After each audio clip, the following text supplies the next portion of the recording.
বইটা পড়া দেরি আছে খবর আছে না বইটা সব ফোন একটা করে দুটো খেলা শুরু করে দেই না ভাই আমার একটা গান গান এটা দিয়ে না আমি গান পাইনা ভাই আপনি গান একটা গান আমরা গান গান ভাই ও এটা গান গান আচ্ছা ভাই আপনি তো গান গান সারালে বললেন হ্যাঁ সারালে তো ভাই পাপ পড়ে বাইরে বন্ধু কই রে কই আয় দুজন মিলা করিয়া বিজলি বিবল বন্ধু কই রে কই আয় দুজন মিলা করিয়া বিজলি বিবল পরার ভাষা বাংলা ভাষা তার নাম সরু সরাইয়া ও পরার ভাষা বাংলা ভাষা তার নাম সরু সরাইয়া সরু সরাইয়া রত হইল বউ গেল পালাইয়া কই আয় দুজন মিলা করিয়া বিজলি বিবল বন্ধু কই রে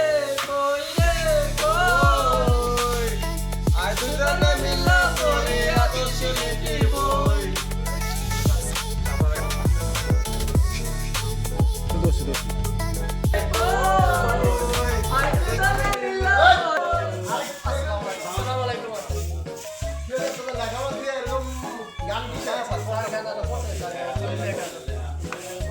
ঠিক আছে যদি না পারো তাহলে তো আজকে খাই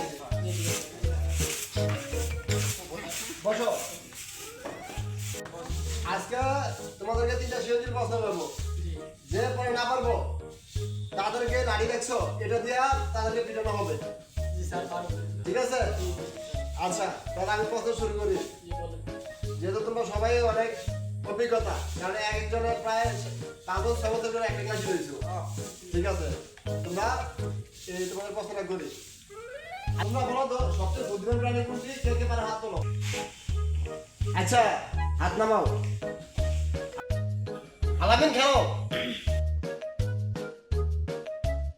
বলো তো পৃথিবীতে সবচেয়ে বুদ্ধিমান প্রাণী কোনটি স্যার কাউয়া কেন কাউয়া কেন স্যার কাউয়া তো মনে করেন কাউয়া গাছে ঠালে তার থাকে মুরগি বাচ্চা ফুটায় তখন মনে করেন যার নিজের তারা বাচ্চা ফুটায় হেরা হ্যাগু চোখের সামনে সব করে কাউয়া মানে চুপ করে নিয়ে থাকে এই জন্য কাউয়া সবচেয়ে চালাক প্রাণী ঠিক আছে ভোট তোমার মাথায় অনেক ভালো বুদ্ধি ঠিক আছে আচ্ছা বসো শম্ভু খারাও জি স্যার বলো তো পৃথিবীতে সবচেয়ে অলস প্রাণী কোনটি স্যার সবচেয়ে অলস প্রাণী তো মানুষ। কেন মানুষ কেন স্যার মানুষ হলো সারা রাত ঘুমায়, দিন ভরে যদি কাজের লেগে ডাকতে যাই কয় ভাই আর 5টা মিনিট একটু খারাপ আমি আইতাছি, তারপরে স্যার সারাদিন জায়গা কিন্তু আর খবর থাকে না কাজে আমার। ও এনি কথা তোমার মাথাতে খুব বুদ্ধি আছে, তোমার বুদ্ধিটা আইলো কোথায় থেকে? স্যার সারা রাত ইয়ে থাকে চিন্তা ভাবনা, পড়ালেখা ঠিক মতন হয় না, পড়ালেখা করি না ঠিক মতন, ওই বিভিন্ন চিন্তা লয়ে খালি মাথাতে কি করা যায় দেখলাম যে সবচেয়ে ইয়ে হইলো মানুষ, মানে এটাই সবচেয়ে বেশি মাথায় বুদ্ধিটা ঢুকছে স্যার। ও এটাই তোমার মাথায় বেশি বুদ্ধি ঢুকছে, এটাই মানুষ একমাত্র। তুমি গুড অ্যান্সার দিছো, তোমার অ্যান্সার মোটামুটি যাই ঠিক আছে।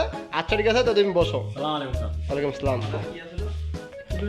তোমার হইলো যে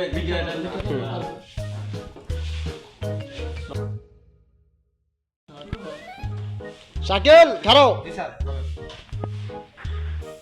বলো তো পৃথিবীতে সবচেয়ে বিখ্যাত লোক কে? স্যার পৃথিবীতে সবচেয়ে বিখ্যাত লোক আমি নিজে। কেন তুমি কেন? আরো এত লোক থাকতে? আর আমি নিজে মনে করেন আমি হচ্ছে আমার বিখ্যাত লোক যে আমি মনে করেন ক্লাস 2 তে পড়ি, ক্লাস 2 তে আজকে 4 বছর ধরে একই ক্লাসে, আমার মতন বিখ্যাত লোক আর দ্বিতীয়বার মনে করেন কেউ নাই, আমি সবচেয়ে বিখ্যাত লোক আমি নিজের মনে করি। ও তুমি 4 বছর ধরে স্কুলে রয়েছো দেখা, এক ক্লাসে রয়েছো দেখা, ক্লাস 2 তে রয়েছো দেখা, এই লেগে সবচেয়ে বিখ্যাত লোক তুমি। বিখ্যাত লোক আমি নিজের মনে করি। হ্যাঁ ঠিক আছে, তোমার কথার সাথে কাজের অনেক মিল আছে। তুমি আমি চাই যে তুমি আরো এক ক্লাসে আরো 5 বার থাকো। Thank you sir. আচ্ছা ঠিক আছে, তুমি বসো, তোমার প্রশ্ন খুব ভালো লাগছে।